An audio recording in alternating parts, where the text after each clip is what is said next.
STF social democratic front రాష్ట్ర అధ్యక్షుడు మాదిగాని గురునాథం రాజధాని అమరావతి ప్రాంతంలో తాళపాలెం జంక్షన్ వద్ద గత 4 సంవత్సరాలుగా 3 రాజధానులు 54,000 పేదలకు ఇళ్లు పట్టాలు సాధించాం. 27,000 గంటలు నిరంతరం ఉద్యమిస్తున్న ఉద్యమనేత పోరాట విప్లవ సైనికుడు శ్రీ మాదిగాని గురునాథం జరుగుతున్నటువంటి దీక్షలు 1208వ రోజు విజయవాడ పీడబ్ల్యూ గ్రౌండ్ నడింబుడ్లులో చారిత్రకమైన స్థలం అంబేద్కర్ గారి అడ్డా, బహుజనుల విజయం, కొండ మీద అమ్మవారు, కొండ కింద అంబేద్కర్ గారు, శ్రీ వైఎస్ జగన్మోహన్ రెడ్డి గారికి పాలాభిషేకం చేసిన బహుజన పరిరక్షణ సమితి నాయకులు, తుళ్లూరు మండలం మందడంలో 3 రాజధానుల శిబిరం వద్ద వైఎస్ జగన్మోహన్ రెడ్డి చిత్రపటానికి పాలాభిషేకం నిర్వహించిన బహుజన పరిరక్షణ సమితి నాయకులు, సామాజిక న్యాయ జాతి వైతాళికుడు డాక్టర్ బిఆర్ అంబేద్కర్ శిల్పం ఆవిష్కరణ సందర్భంగా సీఎం వైఎస్ జగన్మోహన్ రెడ్డి చిత్రపటానికి పాలాభిషేకం నిర్వహించిన బహుజన పరిరక్షణ సమితి నేతలు. ఈ నెల 19న విజయవాడలో జరిగే డాక్టర్ బిఆర్ అంబేద్కర్ విగ్రహ ఆవిష్కరణ కార్యక్రమంలో యావత్ భారతదేశ ప్రజలు పాల్గొని విజయవంతం చేయాలని పిలుపునిచ్చిన బహుజన పరిరక్షణ సమితి నేతలు మాదిగని గురునాథం, ఈపూర్ ఆదాం, పులిదాసు, పల్లెబాబు, కారుమూరి పుష్పరాజు, నూతక్కి జోషి. విశాఖ జిల్లా భీమిలి నియోజకవర్గం మధురవాడ 7వ వార్డులో గవర్నమెంట్ హాస్పిటల్ రోడ్ మరియు చంద్రపాలెం ఎన్టీఆర్ విగ్రహానికి పూలమాల వేసి నివాళులర్పించిన 7వ వార్డు కార్పొరేటర్ పిల్ల మంగమ్మ వెంకట్రావు, వార్డు అధ్యక్షులు పిల్ల నరసింగరావు పలువురు మాట్లాడుతూ ఎన్టీఆర్ యుగపురుషుడని, తెలుగువారి ఆత్మగౌరవాన్ని కాపాడే ఒక ధీరుడని కొనియాడారు. రామారావు గురించి మాట్లాడమంటే సూర్యుడిని వేలుతో చూపించినట్లవుతుందని, భూమిపై అందరూ పుడతారని, అయితే అందరూ మహానుభావులు కాలేరని అన్నారు. ఏ మనిషి అయినా విజయ పథంలో నడవాలంటే అంకుటిత దీక్ష ఉండాలనే విషయం ఎప్పుడూ చెబుతుండేవారని ఆయన మాటల్లో చెప్పడమే కాకుండా చేతలతో చేసి చూపించిన వ్యక్తి ఎన్టీఆర్ అని, సినీ చరిత్రలో సాటిలేని కథానాయకుడిగా అభిమానుల గుండెల్లో చిరస్థాయిగా ఎన్టీఆర్ నిలిచారు. విశ్వవిఖ్యాత నట సార్వభౌమ నటరత్న నందమూరి తారక రామారావును అభిమానులు స్వీట్గా ఎన్టీఆర్ అని పిలుచుకుంటారు.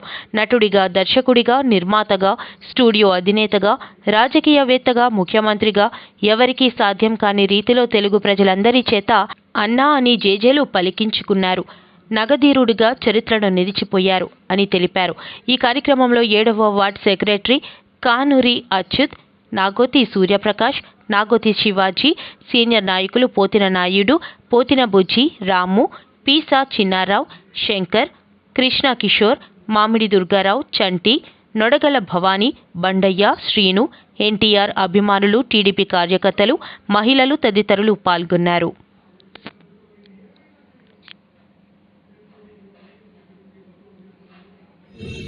అందరికీ నమస్కారం. ఈరోజు నందమూరి తారక రామారావు గారి 28వ వర్ధంతి సందర్భంగా మరి అందరూ కూడా నాయకులు, మరి అలాగే కార్యకర్తలు అందరూ అభిమానం ఉన్న వాళ్ళందరూ కూడా ఇక్కడికి వచ్చి జయప్రదం చేయడం జరిగింది. అలాగే నందమూరి తారక రామారావు అంటే తెలుగువాడి గుండెల్లోనే ఉండే మనిషి. ఎందుకంటే ఆయన పేదవాళ్ళు ఆకలి అన్నప్పుడు కిలో బియ్యం ₹2 పథకం పెట్టింది నందమూరి తారక రామారావు గారు. అదేవిధంగా చాలామంది పేద ప్రజలు చదువుకోవడానికి, పిల్లలు పెద్దవాళ్లే కాకుండా చిన్నవాళ్ళు కూడా చదువుకోవడానికి ఆంధ్ర యూనివర్సిటీ అని స్థాపించింది కూడా నందమూరి తారక రామారావు గారే. అలాగే ప్రతి ఇంటికి కూడా, ప్రతి వీధికి కూడా రోడ్లు వేసింది మొట్టమొదట ఎన్టీ రామారావు గారే వేశారు. అలాగే పంచాయతీ తీసుకొచ్చింది ఎన్టీ రామారావు గారే. జడ్పీటీసీ, ఎంపీటీసీ కూడా తీసుకొచ్చింది ఎన్టీ రామారావు గారే. మరి అదేవిధంగా మహానుభావుడు ఎన్నో సేవలు చేసినప్పటికీ కూడా ఆయన పేరు చిరస్మరణీయంగా నిలిచిపోయింది. ప్రతి వారి గుండెల్లో కూడా నిలిచిపోబెట్టే రాష్ట్ర ప్రభుత్వం కాదు, కేంద్ర ప్రభుత్వం కూడా ఈరోజు ₹100 నాణ్యం మీద ఆయన బొమ్మ చిత్రీకరించారు అంటే నందమూరి తారక రామారావు గారు ఎంత మహోన్నత వ్యక్తో ప్రతి ఒక్కరికి కూడా తెలుసు. అదేవిధంగా అదొక్కటే ఆగిపోకుండా చంద్రబాబు నాయుడు గారు కూడా ప్రతి మహిళను కూడా గుర్తించి ఇది డ్వాక్రాలకి ప్రతి ఒక్కరికి కూడా ఫస్ట్ ప్రవేశపెట్టింది చంద్రబాబు నాయుడు గారు. ఈరోజు ప్రతి ఇంటికి కూడా డ్వాక్రా మహిళలకి వస్తున్నాయి. డ్వాక్రా మహిళలు ప్రతి ఒక్కరికి కూడా డ్వాక్రా అందుతుంది. అదేవిధంగా అదే కాకుండా పెన్షన్లు కూడా వస్తున్నాయి అంటే ప్రతి ఒక్కరు కూడా తీసుకోకుండా ప్రతి ఒక్క వృద్ధుడికి కాకుండా ప్రతి ఒక్కరికి కూడా నెల కూడా పెన్షన్లు ఇస్తున్నారు. ఇవ్వడమే కాకుండా ఆయన వేసిన ప్రతి అడుగు కూడా అందరూ హేళన చేస్తున్నారు. కానీ ఈరోజు ఎక్కడ ఉన్న వాళ్ళు కూడా వచ్చి ఆయన్ని పొగడడం జరిగింది. స్కిల్ డెవలప్మెంట్లోనే ఆయన అరెస్ట్ చేసినప్పుడు కూడా అందరూ వచ్చి బయటికి వచ్చి ఆయన గొప్పతనాన్ని ఎంత విధంగా చాటారు అంటే మరి ప్రజలందరికీ కూడా తెలుసు. మేము చెప్పడమే కాకుండా అందరికీ కూడా తెలుసు. అదేవిధంగా వచ్చి రానున్న రోజుల్లో మరి చంద్రబాబు నాయుడు గారే సీఎం అవ్వాలని మన అందరూ కూడా కోరుకుందాం. అదేవిధంగా అది ఒకటే కాకుండా చంద్రబాబు నాయుడు గారు చేసిన సేవలు ఎన్నో ఉన్నాయి. అవన్నీ కూడా ప్రతి ఒక్కరు మర్చిపోకుండా ఈరోజు ప్రతి ఒక్కరు గుర్తుపెట్టుకొని చంద్రబాబు నాయుడు గారిని ఏ శాసనసభలో ఆయనకు అవమానం జరిగిందో అది అందరూ ప్రతి ఒక్కరు కూడా గుర్తుపెట్టుకోవాలి. ఈరోజు మన ఇంటి ఆడపడుచుకే ఈ అవమానం జరిగిందని మన అందరం గుర్తుపెట్టుకొని ఒక్కొక్కరం కూడా సైనికుల్లాగా భీమిలి నియోజకవర్గంలోని ఎవరికి టికెట్ ఇచ్చినప్పటికి కూడా జనసేన తెలుగుదేశం పార్టీ అని చూడకుండా ప్రతి ఒక్కరు కూడా కష్టపడి మనం తెలుగుదేశం పార్టీని గెలిపించుకుందాం. ఆయన శాసనసభలో మళ్ళీ తల ఎత్తుకొని గౌరవంగా ఆ సభలో నించుండేటట్టు మన అందరం కూడా చేద్దాం. జై హింద్, జై తెలుగుదేశం. నమస్కారం. మరి ఈరోజు కీర్తిశేషులు నందమూరి తారక రామారావు గారు 28వ వర్ధంతి సందర్భంగా మన భీమిలి నియోజకవర్గం 7వ వార్డులో మనం ఈరోజు నందమూరి తారక రామారావు గారి విగ్రహానికి పూలమాల వేసి నివాళులు జరిపించారు. అలాగే మన కార్యకర్తలు, నాయకులు, ప్రజలు అందరూ కూడా వచ్చి ఈ రోజుని కొంతమందికి ముసలి వాళ్ళకి అందరికీ కూడా పళ్ళు, కాయలు కూడా పంపడం జరిగింది. అలాగే ఈరోజు పరిస్థితులు ఎలా ఉన్నాయో అందరికీ తెలిసిన విషయమే. చంద్రబాబు నాయుడు గారు అప్పుడు ఎన్టీ రామారావు గారు చాలా చాలా చాలా చేసుకొచ్చారు, చాలా అభివృద్ధి కార్యక్రమాలు పెట్టారు. కానీ ఈరోజు చంద్రబాబు నాయుడు గారు కూడా ఆ రకంగా చాలా బాగా చేసి అతని మీద లేనిపోని ఆరోపణలు పెట్టి జైలుకు కూడా పంపించారు. కానీ అది కరెక్ట్ కాదు. ఈరోజు ఉన్న పరిస్థితులు ఎలా ఉన్నాయి? ఎప్పుడు కూడా చంద్రబాబు నాయుడు గారు పండగ వచ్చిందంటే సంక్రాంతి కానుకలు కానీ, క్రిస్మస్ పండగ కానీ ఖచ్చితంగా వాళ్ళకి పంచలు అన్నీ కూడా అందేటట్టు చేసేవారు. అలాగే కాంగ్రెస్ గవర్నమెంట్లో ఉండేటప్పుడు 200, 300, 500 రూపాయలు ఉండేటప్పుడు 2000 రూపాయలు పెన్షన్ చేశారు. అలాగే ఈ పెన్షన్ తీసుకొచ్చి 3000 ఇస్తానని ఈ పెద్ద మనిషి 250 వరకు పెంచుకొచ్చి వాళ్ళకి అనుకూలమైన అందరికీ కూడా పెన్షన్లు ఇస్తున్నారు. పేదవాళ్ళకి నిజమైన అరుగులకి పెన్షన్లు కూడా ఇవ్వలేదు. రేషన్ కార్డులు కూడా తీసేయడం జరిగింది. ఈరోజు ఉన్న పరిస్థితులు అంటే చాలా దారుణంగా ఉన్నాయి. మన చంద్రబాబు నాయుడు గారు చేసిన అభివృద్ధి కార్యక్రమాలన్నీ మనం ప్రజల్లో తీసుకెళ్ళి అందరికీ తెలియజేసి ఈసారి చంద్రబాబు నాయుడు గారిని సీఎంగా మనం చూడాలని కోరుకుంటూ ఈ ఇచ్చిన అవకాశం అందరికీ కూడా హృదయపూర్వక నమస్కారాలు తెలియజేసుకుంటూ సెలవు తీసుకుంటాం. విగ్రహాలు అదే ఎన్టీఆర్ విగ్రహానికి వర్ధంతి సందర్భంగా ఇక్కడ మా నాయకులు అందరూ కూడా పూలమాల వేసి మన ఎన్టీఆర్కి నివాళులు జరిపించుకున్నాము. అలాగే ఎన్టీఆర్ ఉన్న రోజుల్లో ప్రజలందరికీ కూడా ఎంత మేలు చేశారో మన యావత్ భారతదేశానికే తెలుసు. అలాగే ప్రజలు ఎప్పుడు కూడా గుర్తుండిపోయినటువంటి యువ పురుషుడు ఎవరంటే మన ఎన్టీఆర్ ఎప్పుడు కూడా ప్రజల కోసమే పోరాడారు. జీవితం అంతా కూడా ప్రజలు మేలుల కోసమే, ప్రజలంతా ఎక్కడున్నా సరే సంతోషంగా ఉండాలని మన తెలుగు వాళ్ళకి గర్వంగా చెప్పుకున్నటువంటి వ్యక్తి మన ఎన్టీఆర్. ఈరోజు మనలో లేకపోయినా సరే మన యావత్ భారతదేశంలో అందరిలో కూడా ఎన్టీఆర్ ఎప్పుడు కూడా బతికే ఉంటారు. అలాగే మన ఎన్టీఆర్ చేసిన 2 రూపాయల కిలో బియ్యం కానీ, పేదవాళ్ళకి ఆ రోజుల్లో స్కూల్ పిల్లలకి బట్టలు ఇచ్చే వ్యక్తి కానీ, తర్వాత స్కూల్ పిల్లలకి భోజనం పెట్టే వ్యక్తి కానీ మన ఎన్టీఆర్ మొదటిసారిగా స్కూల్ పిల్లలకి తీసుకురావడం జరిగింది. ఈరోజు ఈ ఒక్క ప్రభుత్వాలు చేస్తున్నాయి కానీ ఆ రోజు తెలుగువారు అందరికీ కూడా గర్వపడేలాగా అన్ని పనులు చేసి ఈరోజు మన దగ్గర లేకపోయినా సరే మనందరం కూడా ఆయన సిద్ధాంతాలు పాటించాలని చెప్పేసి కోరుకుంటున్నాను. 1208వ రోజు ఉద్యమ నేపథ్యంలో బహుజన పరిరక్షణ సమితి చాలా పండగ వాతావరణంలో ఈ రోజున సామాజిక న్యాయ శిల్పం ఆవిష్కరించేటువంటి ఆవిష్కర్త జగన్మోహన్ రెడ్డి గారికి పాలాభిషేకం చేయడం జరిగింది. ఎందుకంటే ఆయన ప్రతి ఒక్కళ్ళ గుండెల్లో జగన్మోహన్ రెడ్డి గారే ఉన్నారు. ఎందుకు? మా పేద బడుగు బలహీన వర్గాల జాతి వైతాళికుడు అంబేద్కర్ గారి ప్రపంచంలో ఏకశిలా విగ్రహాన్ని ఏర్పాటు చేసి కొన్ని కోట్ల రూపాయలైనా సరే నడిబొడ్డులో పెట్టినందుకు వారికి ప్రత్యేకంగా రుణం తీర్చుకుంటూ జగన్మోహన్ రెడ్డి గారికి పాలాభిషేకం చేస్తా ఉన్నాం. రాష్ట్రంలో ఉన్నటువంటి కులాలకు అతీతంగా, మతాలకు అతీతంగా, రాగద్వేషాలకి, రక్తబంధాలకు అతీతంగా అందరూ రేపు కోటాను కోట్ల మంది విజయవాడ వచ్చి ఆ యొక్క అమృత హస్తాలతో, బంగారపు హస్తాలతో జగన్మోహన్ రెడ్డి గారు ఆ శిల్పాన్ని ఓపెన్ చేస్తున్న, ప్రారంభిస్తున్న సందర్భంలో అందరికి కూడా మరొకసారి ఉద్యమ పాదాభివందనాలు తెలియజేసుకుంటూ ఆహ్వానిస్తా ఉన్నాం. జై హింద్, జై అంబేద్కర్. 28వ వర్ధంతి సందర్భంగా కార్యక్రమంలో పాల్గొన్నటువంటి Narasaraopet Telugu Desam party in charge doctor Arvind Babu గారికి, రాష్ట్ర డాక్టర్ సెల్ విభాగం ఉపాధ్యక్షులు డాక్టర్ కడియాల వెంకటేశ్వరరావు గారికి, కార్యక్రమంలో పాల్గొన్నటువంటి వల్లెప్ప నాగేశ్వరరావు గారు రాష్ట్ర కమిటీ మెంబర్కు, హెచ్ఆర్ మెంబర్కు, అలాగే రాష్ట్ర కార్యదర్శి మానుకొండ శివప్రసాద్ గారికి, జిల్లా ప్రధాన కార్యదర్శి కొట్టా కిరణ్ గారికి, ఈరోజు కార్యక్రమంలో పాల్గొన్నటువంటి సీనియర్ నాయకులు నర్సయ్య గారికి, అలాగే చంద్ర ఆంజనేయులు గారికి, లీగల్ సెల్ అధ్యక్షులు, అలాగే మహిళా అధ్యక్షురాలు ఉదయశ్రీ గారికి, అలాగే ఈరోజు ఈ కార్యక్రమంలో పాల్గొన్నటువంటి తెలుగుదేశం పార్టీ నాయకులకు, కార్యకర్తలందరికీ పేరు పేరున హృదయపూర్వక నమస్కారాలు తెలియజేస్తున్నా. అన్న ఎన్టీ రామారావు గారి వర్ధంతి కార్యక్రమాన్ని ఈరోజు దేశ విదేశాల్లో కూడా ఈ కార్యక్రమాన్ని ఎంతో ఘనంగా చేస్తున్నారు. ఈరోజు పల్నాడు జిల్లా తెలుగుదేశం పార్టీ కార్యాలయంలో అన్న ఎన్టీ రామారావు గారి 28వ వర్ధంతి కార్యక్రమాన్ని ఎంతో ఘనంగా నిర్వహించడం జరిగింది. అన్న ఎన్టీఆర్కి ఘనమైన నివాళులు అర్పిస్తూ ఉన్నాము, జోహార్లు అర్పిస్తూ ఉన్నాము.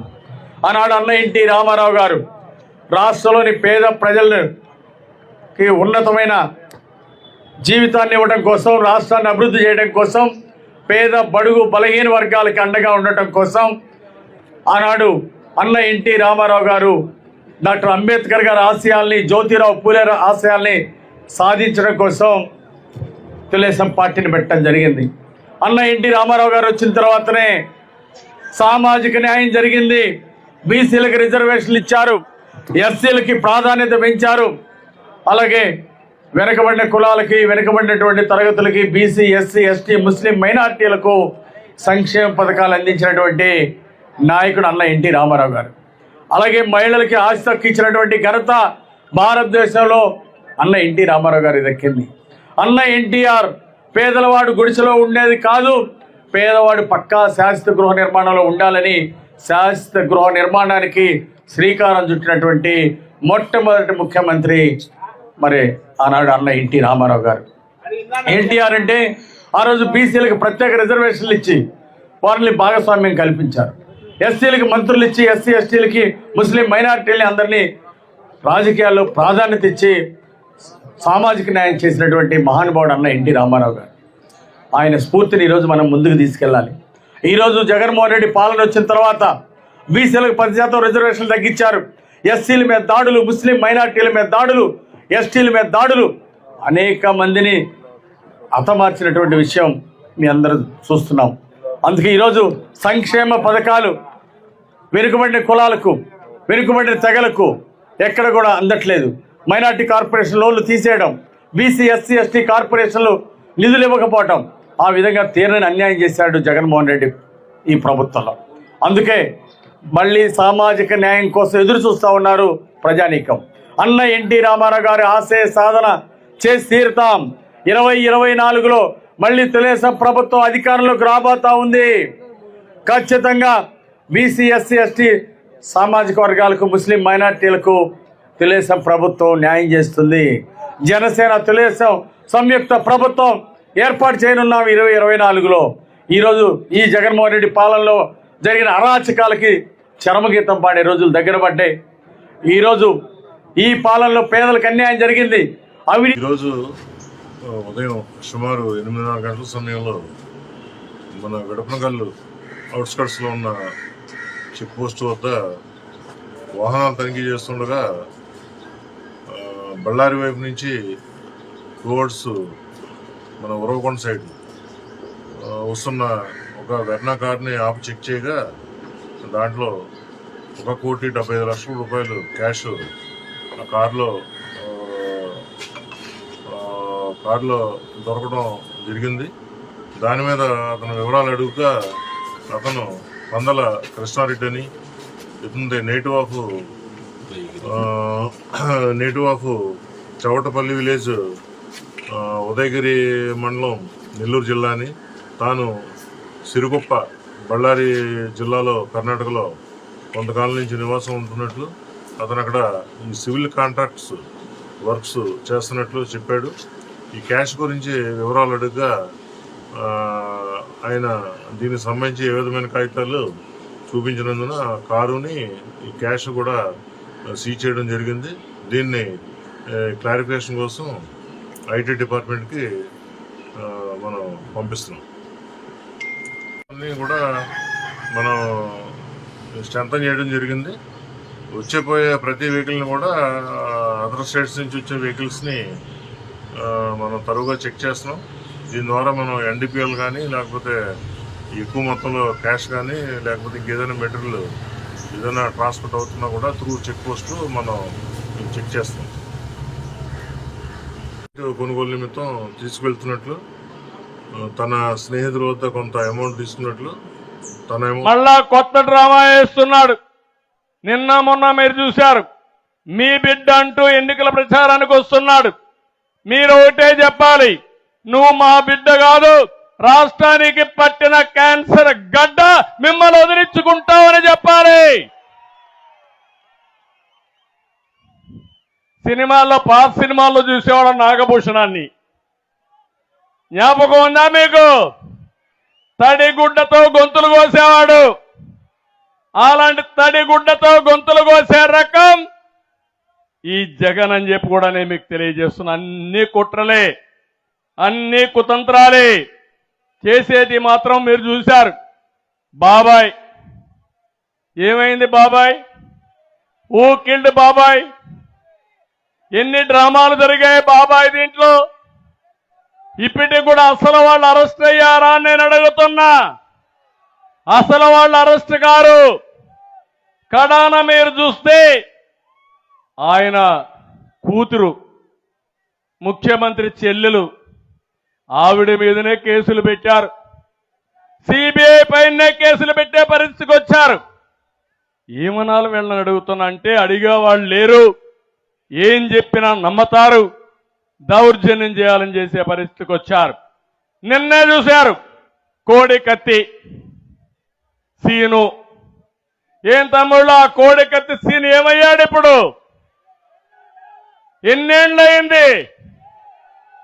5 సంవత్సరాలు. ఒక దళిత వ్యక్తి ముఖ్యమంత్రి ఆ రోజు చెప్పాడు, నేనేదో లైట్ గా పొడిస్తే ముఖ్యమంత్రి అవుతాడని. ఆయన లైట్ గా పొడిచానని ఆయన చెప్తే, కాదు నన్ను హత్యా ప్రయత్నం కోసం వచ్చాడని మన మీద నేరం వేయాలని ప్రయత్నం చేసి పాపం ఆ కోడికత్తి సీను జైల్లోనే ఉండిపోయే పరిస్థితికి వచ్చాడు. అంటే ఎలాంటి ప్రమాదకరమైన వ్యక్తో మీరు గుర్తుపెట్టుకోవాలి. ఒక వ్యక్తి యొక్క ప్రవర్తన ఏ విధంగా ఉంటుందో ఇలాంటి వాళ్ళని చూస్తే మనకు అర్థమవుతుందని చెప్పి కూడా నేను మీకు తెలియజేస్తున్నా. ఇంకో పక్క మీరు చూడండి, అందరం మనం ఆలోచిస్తాం, మన చెల్లెలకు కూడా వాటా ఇస్తామా లేదా?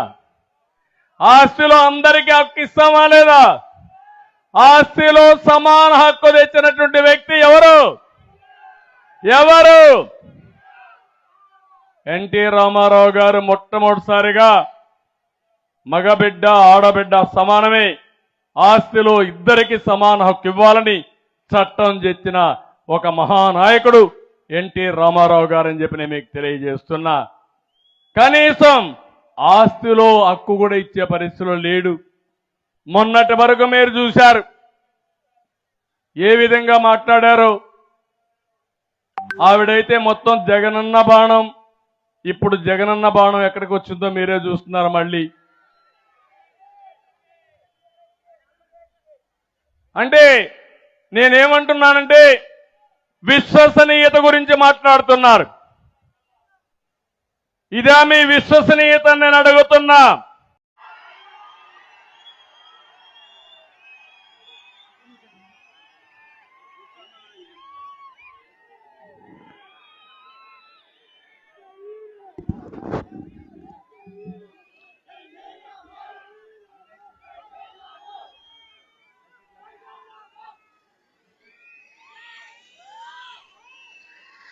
వేదిక మీద ఉన్న పెద్దలందరికీ నా నమస్సుమాన్యులు.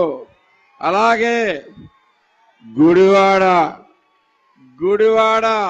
చూడండి, పెద్ద ఆయన చెప్పినట్టు నేల ఈనిందా అన్నట్టు వచ్చారు. చూడండి, ఒక్కసారి ఈ దృశ్యం చూస్తే ఎక్కడ రైళ్లు పరిగెడతాయి? నాని ఉండే వణుకుతుంది. ఆల్రెడీ మన సత్తా ఏంటో ఇవాళ చూపించాం.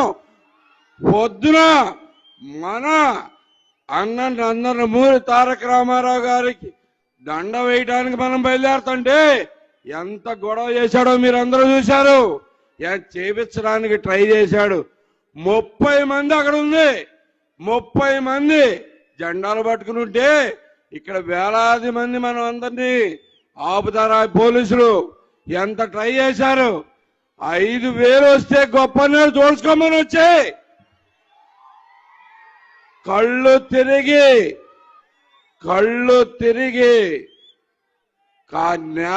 నేల మీదకి మోకాళ్ళు అంటుటే జాగ్రత్తనాని నేను ఈ సందర్భంగా చెప్తున్నా. ఇక సహనం చచ్చిపోతుంది. మీరు మాట్లాడే ప్రతి పిచ్చి మాటలకి తెలుగు తమ్ముళ్ళు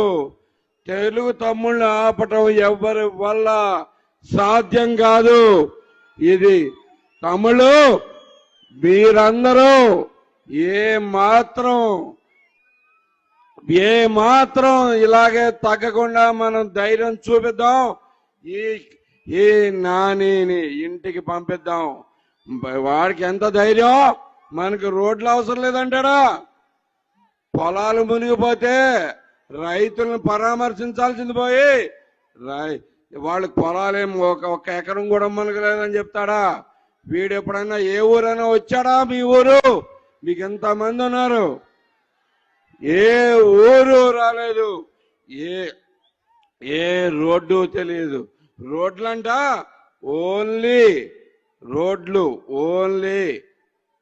కార్లు తిరిగే వాళ్ళు మాత్రమే వాడతారంట. ఈడి కొత్త థీరీ చెబుతున్నాడు. ఈడి పిచ్చ థీరీలన్నీ చేసుకొచ్చి ఓకే మన మీద రుద్దుదామని చూస్తున్నాడు. వీళ్ళకి ఏమి ప్రభుత్వం నడపడం చేతగాక చంద్రబాబు గారు 80% టిడ్కో ఇళ్లు పూర్తి చేసి అక్కడ మన ముందు కనబడతా ఉన్నాయి. 219 ముందే ఆ టిడ్కో ఇళ్ళకి రంగేస్తే అది వైఎస్ఆర్సీపీ అయిపోద్దా? నాని ఇచ్చినట్టు అవుద్దా?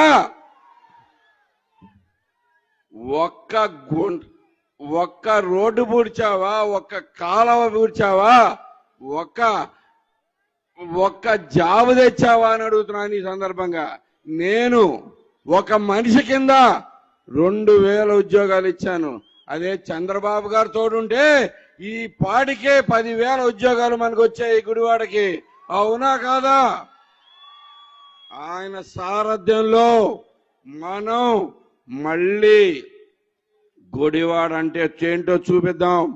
చంద్రబాబు గారి సత్తా మనం పూర్తిగా ఉపయోగించుకుంటే ఎలా ఉంటారు అంటానికి నేనే నిదర్శనం.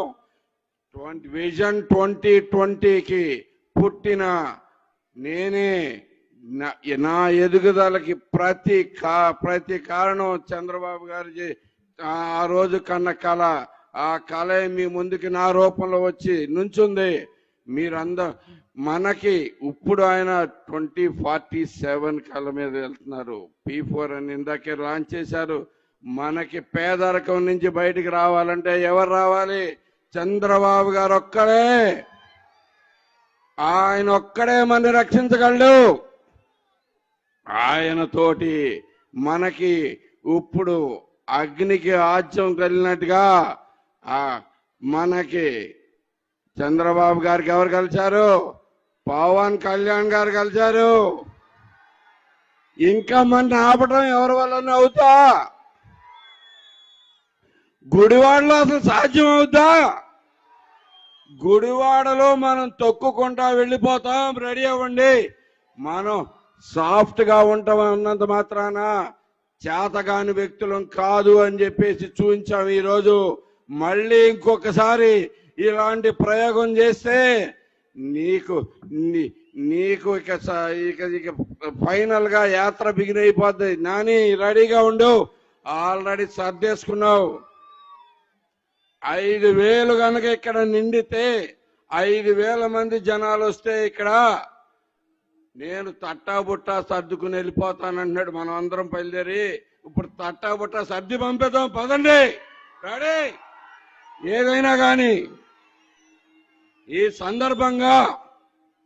సందర్భంగా ఎన్టీ రామారావు గారికి, మన అన్న ఎన్టీ రామారావు గారికి ఘనంగా నివాళులు అర్పించిన మీ అందరికీ చేతులెత్తి నమస్కారం చేస్తూ మరొక్కసారి మనం విజయ పదంలో నడవటానికి అందరూ ఒక్కసారి గొంతెక్కి జై చంద్రబాబు,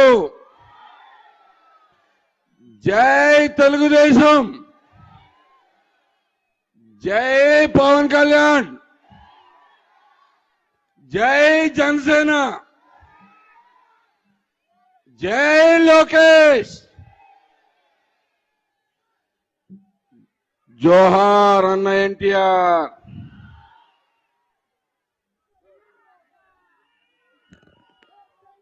మీరంతా ఎదురు చూస్తున్న మన జాతీయ తెలుగుదేశం పార్టీ అధ్యక్షులు